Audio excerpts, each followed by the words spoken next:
This is the third video in my Ableton Live Quick Tips series with the goal of showing you 100 essential efficient workflow techniques in 33 3-minute or less videos. This is Brian Jackson, Ableton certified trainer from Brooklyn, New York, and author of the Music Producer's Survival Guide, Chaos, Creativity, and Career in Independent and Electronic Music. I offer private lessons, coaching, consulting, and mastering services. Check the description for more info. Okay, so Live 11 has 12 audio effects and 1 instrument with hidden features that are worth talking about. Let's start here with the miscellaneous ones and the tuner. This song is in C minor, so I don't want to see sharps here in my tuner. No problem. I'm just going to right click and make sure this only shows me flats. Okay, so let's jump over to some other kind of random ones here.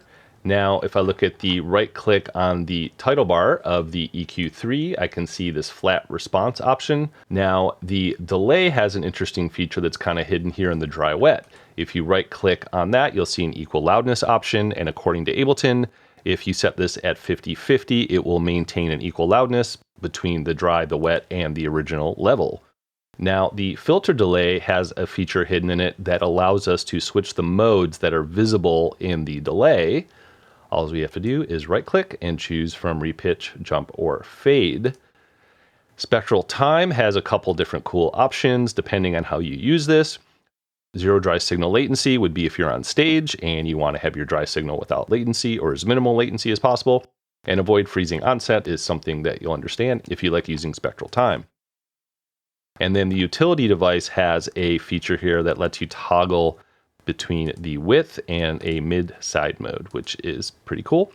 Now let's look at the ones that allow us to deal with anti-aliasing. So I'm going to jump over to the master first, and EQ8 and the glue compressor have a feature called oversampling, and Ableton says that this is going to double your sample rate inside of these devices. So if you're running at 48,000 or 48 kilohertz, then you are going to be running at 96K inside of each of these. And in theory, this should help with any aliasing issues. Let's look at some devices that also have anti-aliasing features and will also affect your CPU usage. So if I jump over to this track labeled Wavetable, you can turn off the high quality mode in Wavetable or turn it on, which Ableton says can change the CPU usage by up to 25%.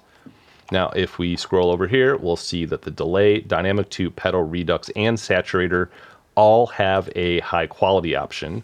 And again, this can all add to your CPU usage. And just to kind of show you what this can do, I'm going to go ahead and play this simple sine wave. And then I'm going to turn off the saturator and then back on. Oops, helps if I turn all these off. And now if I toggle high quality, you can see it really cleans up the signal quite a bit. These are all really low level. Now, whether you're going to hear that difference or not is going to depend a lot on the type of material you're feeding it and your monitoring situation, and you may like how it sounds with more aliasing. But there you go. You have those 12 effects and 1 instrument with useful right-click options that let you change how they behave.